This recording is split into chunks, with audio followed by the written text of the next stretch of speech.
Welcome back to the channel. Today, we are going to delve into one of the most important aspects of spiritual practice, understanding and recognizing yourself.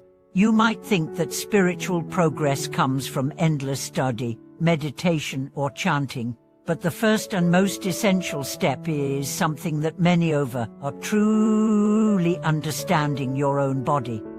Now, I know what you're thinking.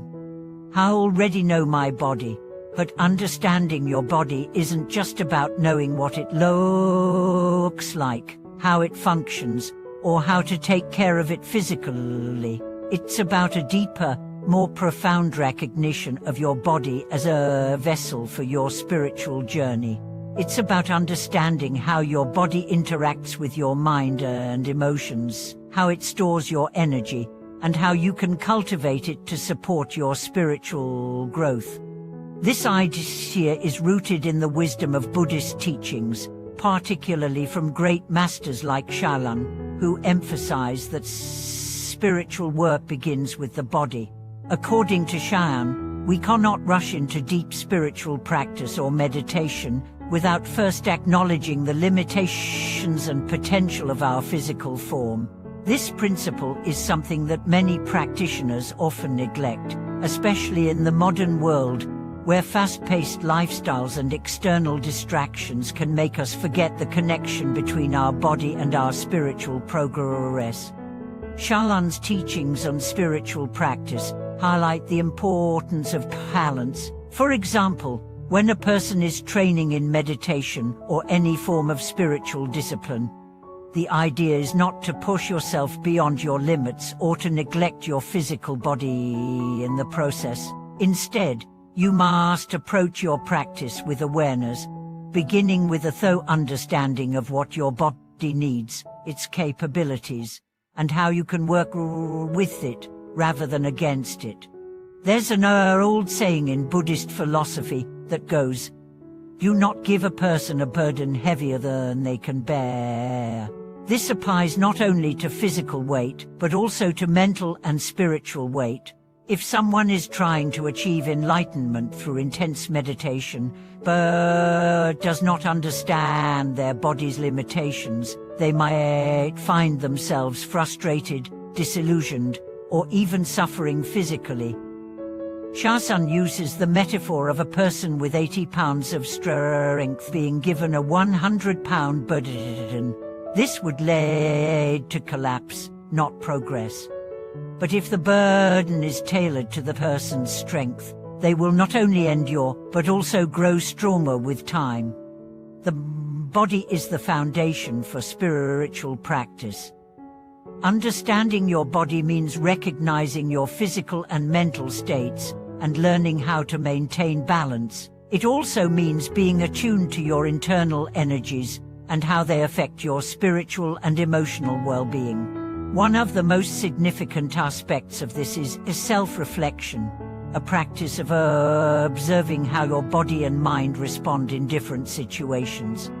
When we talk about self-reflection in a spiritual context, it's not just about sitting down and thinking about ourselves. It's about being mindful of our physical state, our posture, and how we breathe.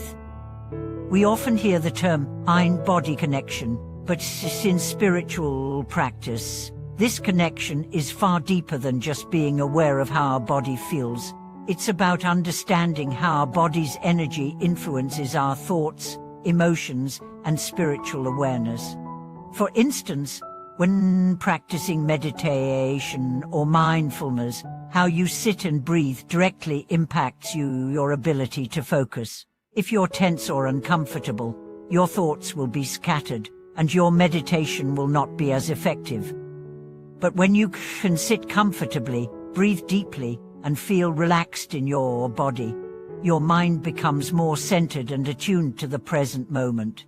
This is why Shaolin emphasizes that before one embarks on any deeper spiritual practices, they must first learn to observe their body and ensure that their physical state is conducive to spiritual work. Another key aspect of understanding your body in spiritual practice is learning to listen to it. In modern society, we often ignore the signals our body sends us, pushing through exhaustion, stress, or discomfort without taking the time to rest and recharge. In the context of spiritual practice, this approach can lead to burnout or imbalance, hindering progress. Instead, a spiritual practitioner must learn to listen to their body's needs, whether it's rest, nourishment, or even physical exercise, and integrate those needs into their daily practice. This principle can be illustrated with the practice of sitting meditation. Beginners often sit for extended periods, thinking that the longer they meditate, the more spiritual progress they make. However, sitting for too long without proper posture or without allowing the body to move when necessary can cause physical discomfort, pain, and even injury. Spiritual practice should never come at the cost of your physical well-being. Learning to recognize when your body needs a break or when it's time to adjust your posture is an essential part of the practice. Shailan also emphasizes the importance of recognizing our body's unique qualities.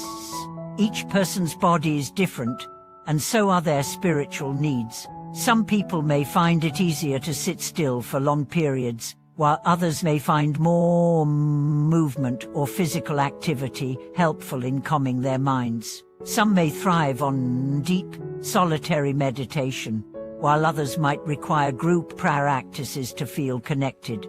Understanding these individual differences allows us to adapt our practice to suit our bodies and our personal needs, rather than forcing ourselves into a mold that doesn't work for us. At the core of all this is the understanding that the body is not a mere vessel for the mind. It is deeply interconnected with our spiritual journey. In many ways, it is the starting point of all transformation. Without recognizing our body's role in the practice, we are merely engaging in superficial efforts that don't address the deeper aspects of our being. As we progress in our spiritual work, we learn to see the body as a tool for transformation. It is through the body that we experience the present moment. It is through the body that we can let go of attachment to the past and future. It is through the body that we ground ourselves in reality and begin to experience the true nature of existence.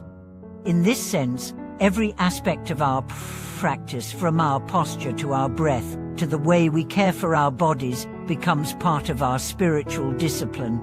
Every action becomes a means of cultivating awareness, mindfulness, and compassion. This is why the great masters, including Shan, always emphasize the importance of recognizing and understanding our body before embarking on more advanced spiritual practices. To practice without first understanding the body is like trying to build a house without laying a solid foundation. The body is our foundation, and without it, our spiritual work will not be sustainable. Before we conclude today's video, I want to remind you of something deeply important. Spiritual practice is not about achieving perfection or reaching a distant goal. It's about gradual growth, self-awareness, and balance. It's about learning to live in harmony with your body, mind, and spirit. If you felt frustrated in your spiritual practice, perhaps it's time to pause and reflect on your body. Are you giving it the care and attention it needs? Are you trying to push through physical discomfort or mental fatigue without listening to what your body is telling you?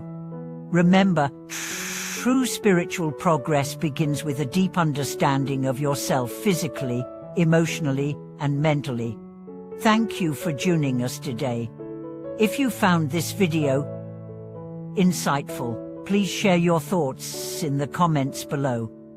Don't forget to like, subscribe, and share this video with your friends to support our channel.